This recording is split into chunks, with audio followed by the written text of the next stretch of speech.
सिया राम। जानाबाई की भक्ति सेवा। भक्त सेवा से भगवत दर्शन।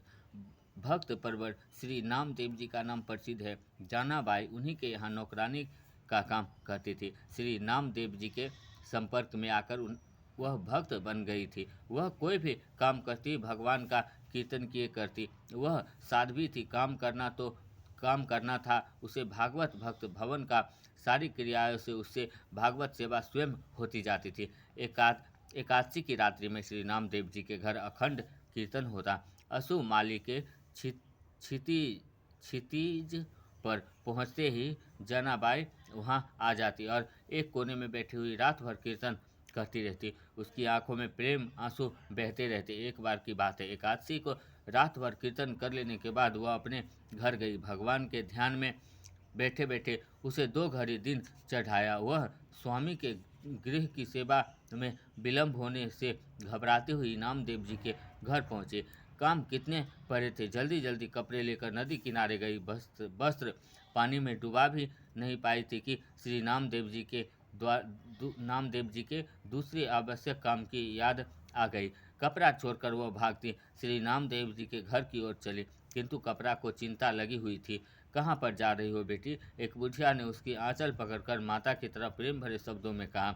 आज मुझे देर हो गई है, महात्मा की सेवा बाकी है, कहती हुई जना जल्दी से बुढ़िया से आंचल छुड़ा भागी। चिंता न कर बेटी, कपड़े मैं साफ कर देती हूँ, बुढ़िया ने अत्यंत स्नेह से स्वरों में कहा। जनाबाई श्री नामदेव जी के घर तो गई, पर जाने क्या बार बार उसका मन बुढ़िया की याद कर लेता था। स्नेह में जननी की भांति दुर्लभ स्नेह उसे जीवन में पहली बार मिला था। श्री नामदेव जी का आवश्यक काम समाप्त करके जना नदी तट पर आई तो देखा वृद्धा ने सारे वस्त्र अत्यंत उज्जवल करते हैं। उसे पता नहीं था कि इस वृद्धा ने इस वस्त्र के पहनने वाले एवं धोने वाले का तन मन भी निर्मल कर दिया है। बड़ा कष्ट उठाया आपने, मैं आपका आभार मानती हूँ, जनाबाई ने वृद्ध विनय भरे स्वरों में कहा। इसमें आभार की कौन बात है बेटी, कहती हुई वृद्धा वहाँ से चली पड़ी। कभी आवश्यकता पड़ी तो मैं भी वृद्ध की सेवा करूँगी।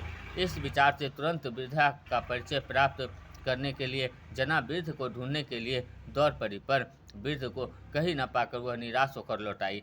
सारी बात जानने श्री नामदेव जी को बता दी। जना तू बड़ी भाग्यशाली है। वह वृद्धा तो स्वयं भगवान थे। श्री नामदेव जी के भगवान की भगवत वत्सलता की प्रशंसा करते हुए बोले।